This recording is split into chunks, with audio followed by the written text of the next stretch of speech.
Welcome back to The Deep Dive, your shortcut to the information you need, delivered with all the context you missed. Today, we are jumping into something pretty amazing. We are. It's a deep dive into this incredibly detailed theological roadmap, the end times, as laid out by the 4th century sage Aphrahat, specifically from his Demonstration 22.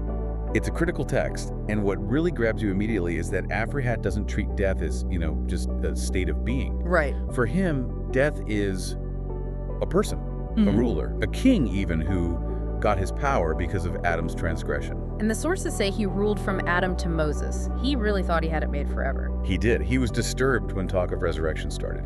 So Aphrahat describes this cosmic conflict where Christ, who he calls the slayer of death, confronts him. Okay, but if Christ is the winner here, why is the victory described as a fatal, slow-acting poison? Why not just immediate annihilation? And that's the whole key to understanding it. When Christ descended, death literally tried to shut his gates, to refuse him entry. He was afraid of him. Terrified. But Christ breaks down the gates, frees the captives, and leaves behind the promise of life. So that's the poison. That's the poison. It's a guarantee of death's end.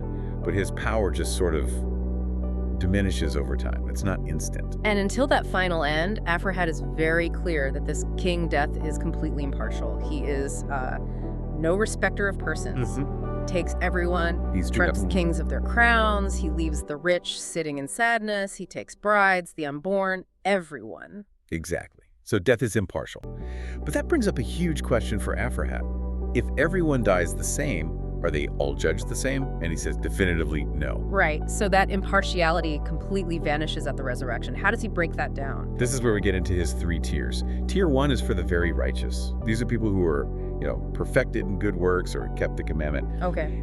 Aphrahat insists they will not enter into judgment at all. They bypass the entire courtroom process. Completely. They proceed directly to life. He even quotes David, who prayed, "Do not bring your servant to judgment." That is a huge theological exemption. So what about the other end of the spectrum? The people who seem, beyond saving. That's his tier 2. The very wicked. The ones whose sins just piled up, who have no knowledge of God. And what happens to them? They also don't get a trial.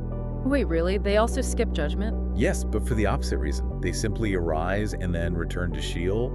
Their end is just ruin. There's no need for the formality of a trial. So the best and the worst both avoid the courtroom. That leaves tier 3, which I guess is most people. He calls them sinners with minor faults. Tier 3 is the accused. They're judged, they arise, they're accused, they get rebuked for their failings. But then what?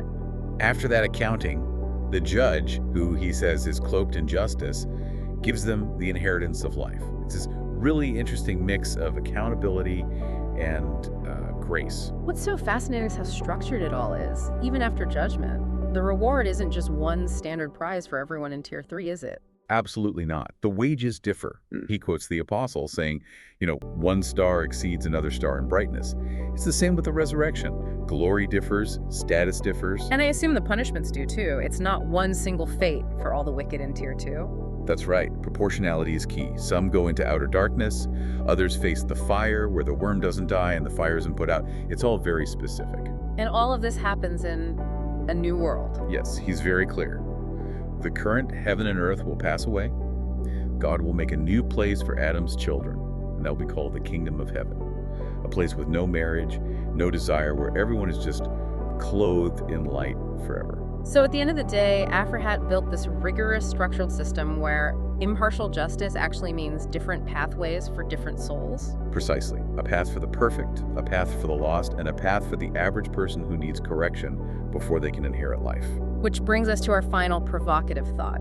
Aphrahat claims that the righteous, the ones in tier 1 who are exempt from judgment, they immediately get a job. They are assigned to judge certain priests who broke the law. It's a function given to the apostles. So the question we leave you with is this. If the righteous are not judged, are they instead immediately assigned judging duties over others?